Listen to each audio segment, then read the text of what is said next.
SC కులాల ఉపవర్గీకరణ క్రిమిలేయర్ విధానాన్ని వ్యతిరేకిస్తూ one man commission chairman Rajiv Ranjan మిశ్రాకు పివి రావు మాల మహానాడు జాతీయ అధ్యక్షులు రిటైర్డ్ ఐఆర్ఎస్ అధికారి పిఎస్ఎన్ మూర్తి వినతిపత్రం అందించారు. అనంతరం భారత రాజ్యాంగ నిర్మాత డాక్టర్ బిఆర్ అంబేద్కర్ విగ్రహం వద్ద పివి రావు మాల మహానాడు జాతీయ అధ్యక్షులు పిఎస్ఎన్ మూర్తి మీడియాతో మాట్లాడారు. కార్యక్రమంలో నాయకులు పండు అశోక్, మాతా సుబ్రహ్మణ్యం, సుబ్బు, సవిలే రాజేష్, కన్నవిల్లి లోవరాజు, పత్తిపాటి బుల్లిరాజు, జిల్లాలోని వివిధ మండలాలకు చెందిన నాయకులు పెద్ద సంఖ్యలో పాల్గొన్నారు. ఈ రోజున తీసుకుంటే భారతదేశంలో అత్యధిక షెడ్యూల్డ్ కులాల జనాభా ఈ వర్గీకరణ తీర్పుని వ్యతిరేకించడమే కాకుండా ఈ వర్గీకరణ ఏ రాష్ట్రంలో అయినా మళ్ళీ ఇంకొక కొత్త రూపంలో కనుక అమలు చేసే ప్రయత్నం జరిగితే చాలా హింసాత్మకమైనటువంటి పోరాటాలకు కూడా దేశమంతా సిద్ధమవుతుంది.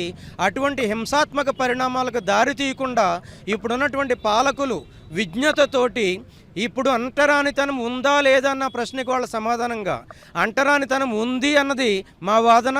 అన్ని రంగాలలోనూ అంటరానితనం పాటించబడుతుంది. మరి ఇప్పటికీ కూడా శ్మశానాల్లో ఈ షెడ్యూల్డ్ కులాల శవాలను తగలబెట్టనివ్వరు. చాలా చోట్ల బావిల్లో నీళ్లు తీసుకొనివ్వరు.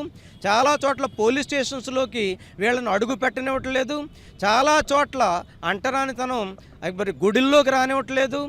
చాలా చోట్ల అంటరానితనం ఈ రోజుకి కూడా అమలవుతూనే ఉంది. ఈ అమలవుతున్నటువంటి అంటరానితనంను లేదు అనేటటువంటి ఒక ప్రమాదకరమైనటువంటి ఉద్దేశాన్ని ఈ సుప్రీంకోర్టు తీర్పు ద్వారా సుప్రీంకోర్టు చెప్పడం జరిగింది.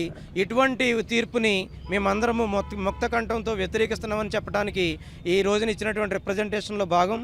పెద్దలందరూ అమలాపురం నుంచి వచ్చారు. అశోక్ గారు ఈ రోజున రాష్ట్రంలో ఉన్నటువంటి